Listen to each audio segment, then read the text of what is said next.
ಬೆಂಗಳೂರಿನಲ್ಲಿ ನಡೆದ elevate X 2026 ಭಾರತದಲ್ಲಿ ಮಾನವ ಕೇಂದ್ರಿತ ಮತ್ತು ಬುದ್ಧಿವಂತ ಸ್ವಯಂಚಾಲಿತ ವ್ಯವಸ್ಥೆಗಳ ಹೊಸ ಯುಗಕ್ಕೆ ನಾಂದಿ ಹಾಡಿತು.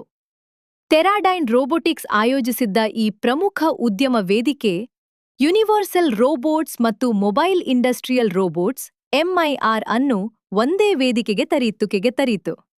ಈ ಕಾರ್ಯಕ್ರಮದಲ್ಲಿ 25ಕ್ಕೂ ಹೆಚ್ಚು ಸಿಇಒಗಳು, ಸಿಎಕ್ಸ್ಒಗಳು, ತಂತ್ರಜ್ಞಾನ ತಜ್ಞರು, ಸ್ಟಾರ್ಟ್ಅಪ್ಗಳು ಮತ್ತು ಮಾಧ್ಯಮ ಪ್ರತಿನಿಧಿಗಳು ಭಾಗವಹಿಸಿ ಭಾರತದಲ್ಲಿ ಸ್ವಯಂಚಾಲಿತ ವ್ಯವಸ್ಥೆ ಹೇಗೆ ಪ್ರಯೋಗದ ಹಂತದಿಂದ ಹೊರಬಂದು ಸಂಸ್ಥಾ ಮಟ್ಟದ ಅಳವಡಿಕೆಯತ್ತ ಸಾಗುತ್ತಿದೆ ಎಂಬುದನ್ನು ಒತ್ತಿ ಹೇಳಿದರು.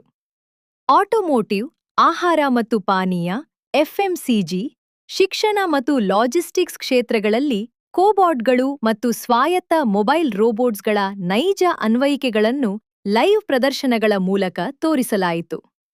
ಪ್ಯಾಲೆಟೈಸಿಂಗ್, ವೆಲ್ಡಿಂಗ್, ಮೆಷಿನ್ ಟೆಂಡಿಂಗ್ ಮತ್ತು ಮೆಟೀರಿಯಲ್ ಟ್ರಾನ್ಸ್ಪೋರ್ಟ್ ಸೇರಿದಂತೆ ಹಲವು ಪರಿಹಾರಗಳು ವೇಗವಾದ ಆರ್ಒಐ, ಸುಲಭ ನಿಯೋಜನೆ ಮತ್ತು ಹೆಚ್ಚಿದ ಉತ್ಪಾದಕತೆಯನ್ನು ಪ್ರದರ್ಶಿಸಿವೆ.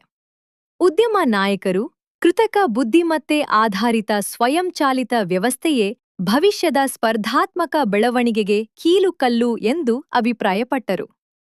ಎಲಿವೇಟ್ ಎಕ್ಸ್ 2026 ಭಾರತವನ್ನು ಜಾಗತಿಕ ಮಟ್ಟದಲ್ಲಿ ಬುದ್ಧಿವಂತ, ಸಹಕಾರಿ ಮತ್ತು ಭವಿಷ್ಯಕ್ಕೆ ಸಿದ್ಧವಾದ ಸ್ವಯಂಚಾಲಿತ ತಂತ್ರಜ್ಞಾನಗಳ ಪ್ರಮುಖ ಕೇಂದ್ರವನ್ನಾಗಿ company, until today, deployed 300 robots now.